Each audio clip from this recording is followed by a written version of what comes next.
ప్రముఖ యూట్యూబర్ చంద్రశేఖర్ ను పోలీసులు అరెస్ట్ చేశారు. ఓ యువతి ఫిర్యాదుతో అరెస్ట్ చేసిన పోలీసులు చందును రిమాండ్ కు తరలించారు. పెళ్లి చేసుకుంటారని నమ్మించి మోసం చేశాడని ఓ యువతి ఫిర్యాదు చేసింది. 2021 ఏప్రిల్ 25న బర్త్డే సెలబ్రేషన్స్ కు పిలిచి లైంగిక దాడికి పాల్పడ్డాడని ఆరోపించింది. బాధితురాలు ఫిర్యాదుతో నార్సింగ్ పోలీసులు అత్యాచారం, మోసం కింద కేసులను నమోదు చేశారు.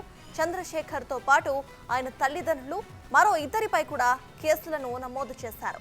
యూట్యూబ్ చందుగాడు పేరుతో చంద్రశేఖర్ బాగా ఫేమస్ అయ్యాడు.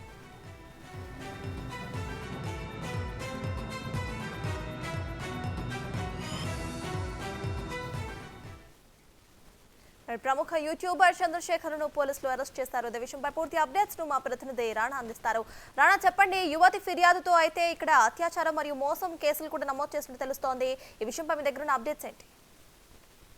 ప్రేమ పోరుతో మోసం చేయడంతో పాటు తన లైంగికంగా కూడా వాడుకొని ముఖం చాటేశాడు. పైగా పెళ్లి చేసుకుంటారని నమ్మించి కూడా మోసం చేశాడంటూ కూడా యూట్యూబ్ గా ఉన్నటువంటి చందు సాయిని ఇవాళ నార్సింగ్ పోలీసులు అరెస్ట్ చేసి రిమాండ్ కి తరలించడం నేపథ్యం అయితే కనపడుతుంది.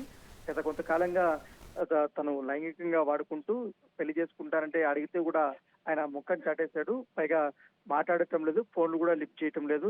ఆయనతో నేను దిగినటువంటి ఫోటోలు, ఆ వీడియోస్ అన్ని కూడా పోలీసులకి ఆ యువతి అప్పచెప్పడం జరిగింది. దీంతో కేసు విచారించినటువంటి పోలీసులు అతన్ని తప్పు చేశాడని నిర్ధారించి రిమాండ్ కి తరలించడం నేపథ్యం అయితే కనపడుతుంది. ఇప్పుడిప్పుడే యూట్యూబ్ చందు వెబ్ సిరీస్లు కానీ ఇవన్నీ కూడా ఎక్కువగా చేస్తున్నాడు. ముఖ్యంగా ఈ చందుగాడు, పక్కింటి కుర్రాడు లాంటి యూట్యూబ్ ఛానల్స్ వీడియోలు ఈ చందు చేసేటప్పుడు కామెడీ వీడియోల ద్వారా ఈ రెండు తెలుగు రాష్ట్రాల్లో మంచి గుర్తింపే తెచ్చుకున్నటువంటి నేపథ్యం అయితే కనపడుతుంది. దీంతో పోలీసులు సంచలనమైన విషయాలంతా కూడా వెల్లడించారు. కానీ యువతకు సంబంధించిన డీటెయిల్స్ అంతా బయట పెట్టకుండా విచారించడం జరిగింది. విచారించిన తర్వాత అతను తప్పు చేశాడని తెలియడంతో చందుని ఇవాళ అరెస్ట్ చేసి పూర్తిగా అతన్ని రిమాండ్కి తీసుకెళ్లిన నేపథ్యం కనబడుతుంది. Thank you Rana.